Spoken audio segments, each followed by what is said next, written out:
आइए ताई, कौन सी चूड़ी दिखाऊं? बोलिए ना, कौन सी?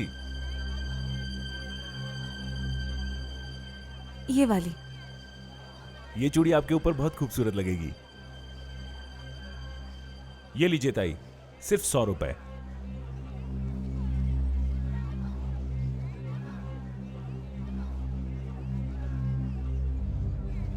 अरे ये तो 200 रुपए हैं।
किसी ने गोली चलाने वाले को देखा? मैंने यहाँ पे सभी से बात कर लिया सर, लेकिन मार्केट में किसी ने इसे मारते हुए नहीं देखा है। अगर किसी ने गोली चलाते हुए देखा नहीं, इसका मतलब ये नहीं है कि गोली चली नहीं है। इसकी गोली कहीं ऊपर से चलाई गई। Lisa, sir. आसपास के जितने भी ऊंचे स्ट्रक्चर्स हैं, एक बैकअप टीम लेके जाओ और सबके टेरेसेस को चेक करो। देखो अगर वहां कोई बुलेट शेल मिलता है तो।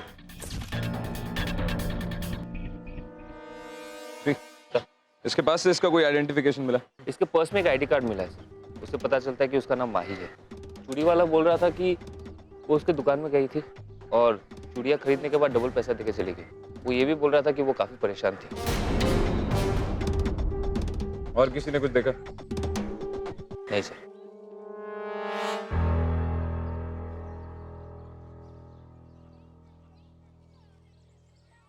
आप माही को जानती थी? जी सर, मैंने ही आपको फोन किया था। मेरा नाम सरिता है। माही को मैं ज्यादा अच्छे से तो नहीं जानती थी, लेकिन उसने एक बार उसके एनजीओ के जरिए मेरी मदद की थी। उसका ये एहसान मैं जिंदगी भर नहीं भुला सकती। एनजीओ? माही के ससुर दीनदयाल जी एक एनजीओ चलाते हैं और माही वहाँ काम करती थी।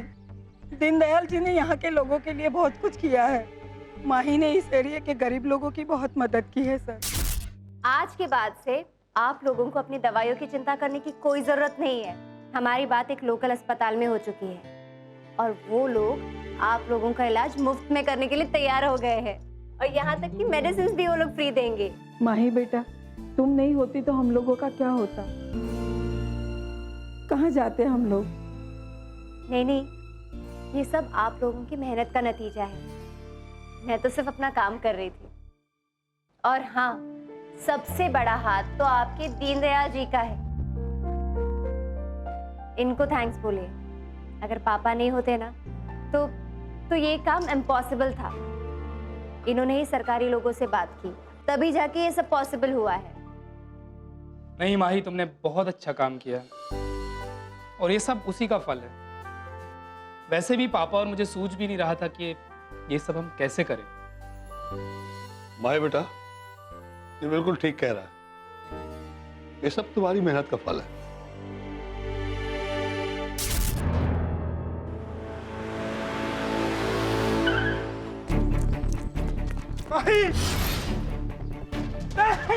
ये लोग कौन है? साहेब, ये माही के फादर है दीनदयाल जी और ये उनके हस्बैंड मनोज। और आप? मैं दीनदयाल जी का मैनेजर हूँ। माही के हस्बैंड और ससुर है मिस्टर दीनदयाल। जब माही का कत्ल हुआ उस वक्त आप दोनों कहाँ थे? मैं और बेटा मेरा मनोज दोनों ऑफिस में थे। फिर किसी ने, और जैसे हमको खबर मिली हम भागे दौड़े यहाँ चले आए। फ्री, इनकी स्टेटमेंट रिकॉर्ड कर लो। I am sorry for your loss.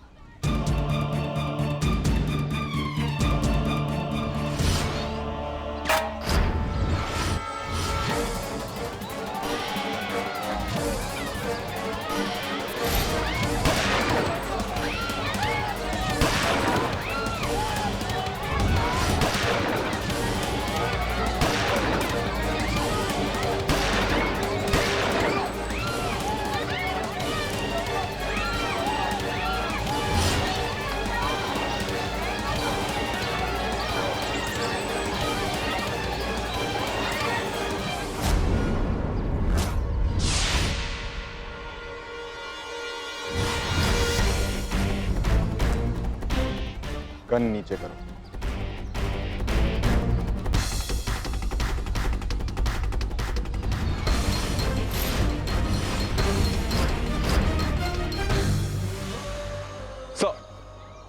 Shri, आसपास जितनी भी बंदूक है उन सबको कलेक्ट करो और देखो क्या एविडेंस मिलता है। कैसा? Sub inspector Sumit Saxena. Yes sir, ये एरिया मेरी जुरिस्डिक्शन में आता है। एरिया तो तुम्हारे जुरिस्डिक्शन में, लेकिन कानून तो एब्सेंट ही लगता है यहाँ। कर क्या रहे हो तुम लोग यहाँ? कंट्रोल नहीं है तुम लोगों का इस एरिया पे। सर एक्चुअली मेरी अभी यहाँ रिसेंटली पोस्टिंग हुई है। यहाँ कुछ एक्टिव गैंग्स हैं जिनकी वजह से क्राइम बढ़ रहा है, but that's not an excuse sir. मैं इस एरिया को कंट्रोल में लाना चाहता हूँ। सर क्या मैं एविडेंस कलेक्ट करने में आप लोगों की मदद कर सकता हूँ? एक्चुअली मैं भी ये जानना चाहता हूँ कि यहाँ जो कुछ भी हुआ क्यों हुआ।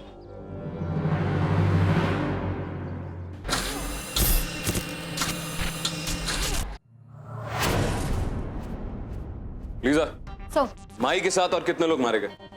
सर 2 लोग मारे गए और 2 इंजर्ड। मारे गए लोगों के बारे में कुछ पता चला? हाँ सर, मुकेश और गोपाल दोनों उसी स्लम में छोटी मोटी चोरियां किया करते थे। एक बार पकड़े भी गए। माई के पास से हमें कुछ ऐसा मिला जिससे ये पता चल सके कि आखिर वो कर क्या रही है। नो सर, क्राइम सीन और आसपास सारी जगह चेक किया, पर कुछ भी ऐसा नहीं मिला जिससे ये पता चले कि वो उस मार्केट में करने क्या गई थी। क्या उस जगह पे उसका कोई ऑफिस का काम चल रहा था? नहीं सर, क्राइम स्पॉट से उसका ऑफिस एरिया काफी दूर, लेकिन एक बार पता चला, माही काफी हार्ड वर्किंग, सुबह से लेकर देर रात तक काम करता है। May I come in, sir? जो गोली माही को लगी और जो गोलियां गैंगस्टर्स को लगी थी, क्या वो दोनों एक ही थी? नहीं सर, माहिन को जिस बुलेट से मारा गया वो 0.45 mm की थी और गैंगस्टर्स को जिससे मारा गया वो 0.25 mm कैलिबर की थी। इसका मतलब ये दोनों गैंगस्टर्स शूटआउट में ही मारे गए। दोनों को सर पे गोली लगी थी। एक काम करो लीजा, ये गोलियां बैलिस्टिक एनालिसिस के लिए भेज दो, देखते हैं क्या पता चलता है। Sir but I don't understand, जब माही पहले ही मर चुकी थी तो वहाँ शूट आउट क्यों और किसके लिए हुआ? परिवार वालों के बयान को वेरीफाई किया? हाँ सर, ऑफिस के सीसीटीवी फुटेज से पता चला कि माही के ससुर और उसके पति उस टाइम ऑफिस में मौजूद थे। इन दैट केस हमें मिस्टर दीनदयाल से मिलना चाहिए।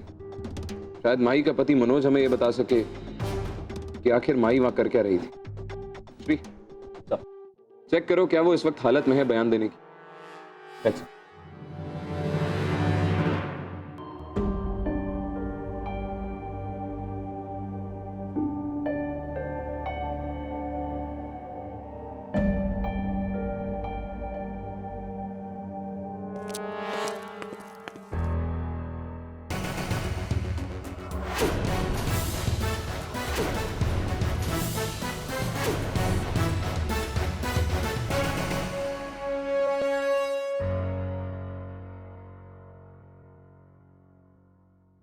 मैं जानता हूं मनोज, ये वक्त सही नहीं है तुमसे किसी भी तरह का सवाल पूछने का, लेकिन अगर हम सवाल नहीं पूछेंगे, तहकीकात नहीं करेंगे तो फिर मुजरिम तक कैसे पहुंचेंगे? आई अंडरस्टैंड सर, आपको जो भी है आप पूछ सकते हैं। थैंक्स मनोज। माही हाल ही के दिनों में कुछ परेशान रहने लगी थी? ऐसा कुछ नहीं था, वो रेगुलरली अपने काम पे जाया करती थी और बाद में गर्ल्स स्कूल में पार्ट टाइम पढ़ाने भी आया करती थी। सुमित। Yes sir. देखो माही जो स्कूल में पढ़ाया करती थी वहां क्या पता चलता है? सर। मनोज, क्या तुम्हारे और माही के बीच में कुछ झगड़ा या फिर कोई फैमिली प्रॉब्लम? आप ये कहना चाहते हैं कि मैंने अपनी पत्नी को मारा है? हाउ कैन यू से लाइक दैट? शांत रहो मनोज, बहुत ही साधारण सा सवाल था, और अगर इसके बाद किसी भी सवाल का जवाब ना है तो सिर्फ ना कहिए। आप बताइए दीनदयाल जी कि माही उस दिन वहां क्या कर रही थी? मुझे ये तो नहीं पता कि उस दिन वो वहां पर क्या करने गई थी, लेकिन हाँ इतना जरूर मैं जानता हूं कि वो स्लम की लड़कियों के लिए कुछ करना चाहती थी। वो लड़कियां जो प्रोस्टिट्यूशन या किसी क्राइम की शिकार हो चुकी है। स्कूल के अलावा वो पर्सनल लेवल पर भी जाकर उनकी मदद करती थी। और कोई बात जो आप हमें बताना चाहेंगे?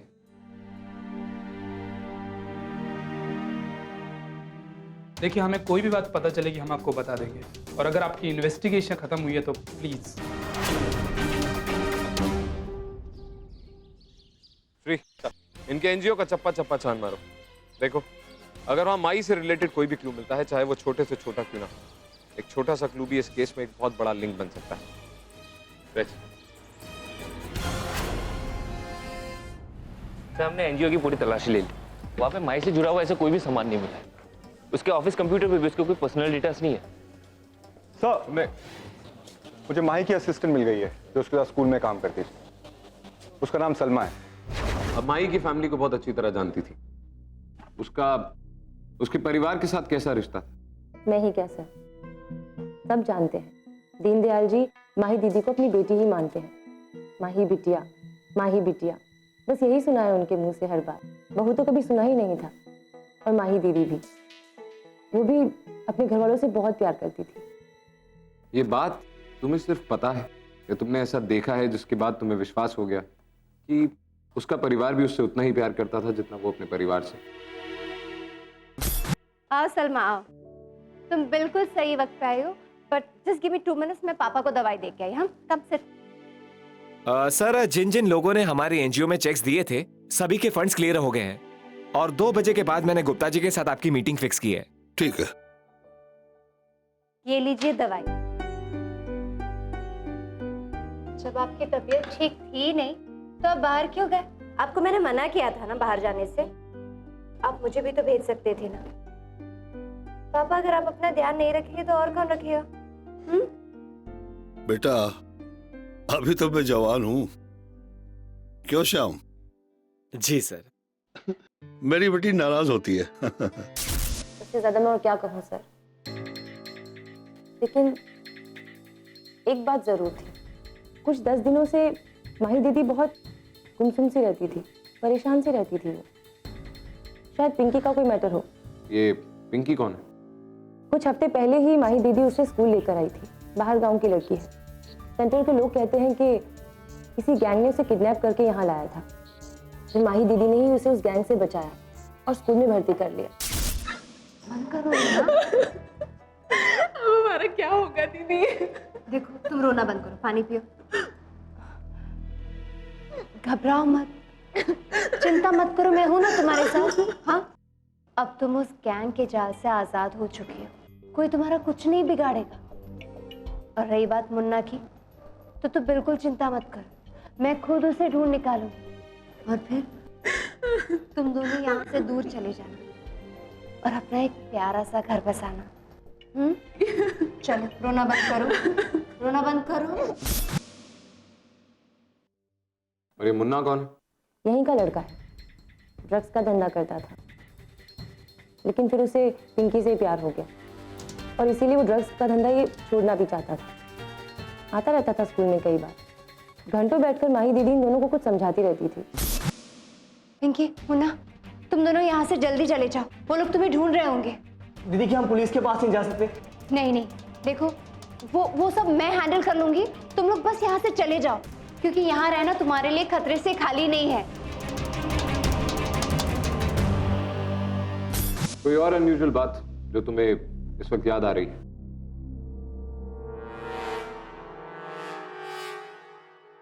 ठीक है। ये माही दीदी की डायरी है। इसमें लिखा तो कुछ नहीं, खाली है। तुम्हें उन दोनों के चेहरे अच्छी तरह याद है? इन्हें स्केच आर्टिस्ट से मिलवाओ और मुन्ना और पिंकी दोनों के स्केच बनवाओ।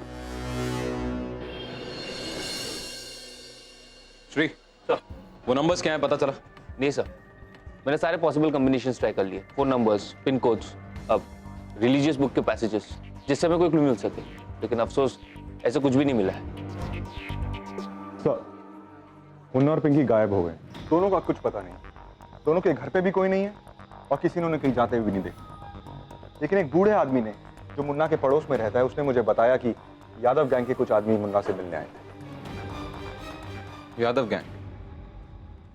इस गैंग के बारे में हमें अभी क्या पता है? सर, पिंकी माही के स्कूल में पढ़ा करती थी और माही ने ही पिंकी को यादव गैंग के कंट्रोल से छुटकारा दिलाया। और फिर मुन्ना भी यादव गैंग छोड़ना चाहता था because he was in love with Pinky. तो फिर तो मुन्ना माही से काफी चिढ़ा हुआ होगा।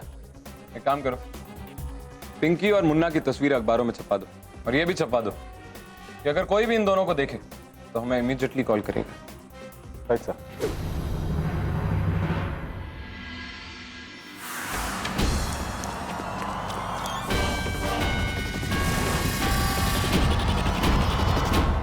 क्यों मारा तुमने माही को?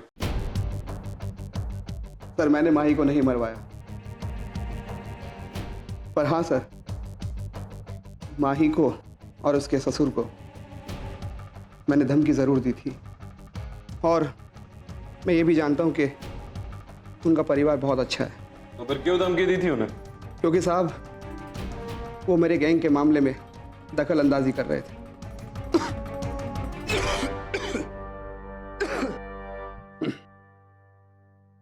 कैसी दखल अंदाजी? सर वो माही पिंकी को लेकर चली गई थी और वो मेरा काम बिगाड़ना चाहती थी,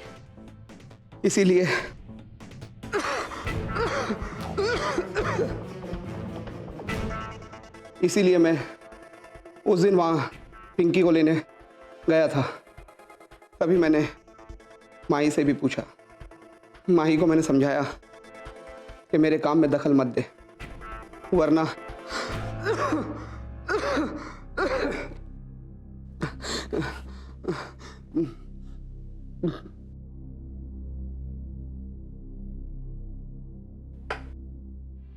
साहब मैं दखल दूंगा तो बहुत भारी पड़ेगा। आगे मत बढ़ना यादव, इस मासूम की जिंदगी से खेलने का तुम्हें कोई हक नहीं है। अकेला छोड़ दो इसे।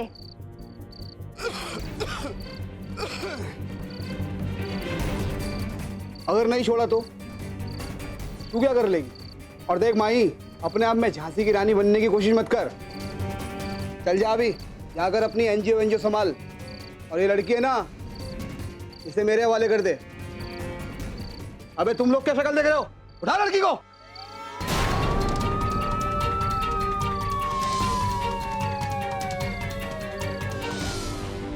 पर साहब मैंने माही को नहीं मारा। सारे सबूत तुम्हारे खिलाफ हैं यादव, ये बात तुम साबित कैसे करोगे?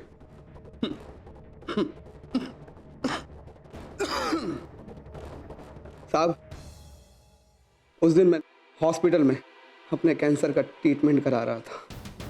कैंसर का ट्रीटमेंट? हाँ सर।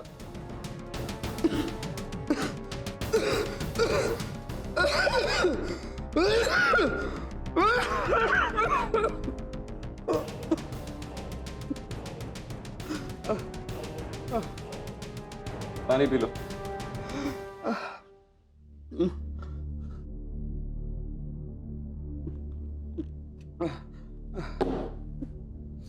हाँ साहब, मुझे लंग कैंसर है। इसके बारे में अभी कोई नहीं जानता साहब। यहाँ तक कि मेरे गैंग के आदमी भी इस बारे में कुछ नहीं जानते साहब। और साहब मैं कब मर जाऊं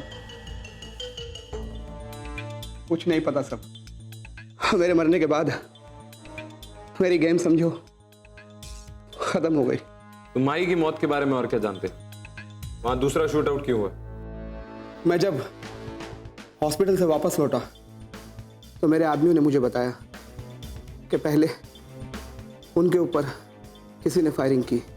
उसी के जवाब में मेरे आदमियों ने भी वापस से उन पर फायरिंग की। बस सर, मैं इससे ज़्यादा और कुछ नहीं जानता।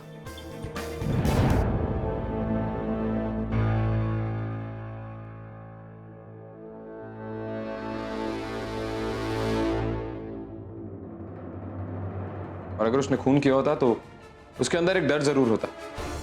और वैसे भी हमने इसकी सारी बंदूकें तो जब्त कर ही ली, लेकिन उन बंदूकों में से वो बंदूक है ही नहीं जिससे माही को मारा गया था।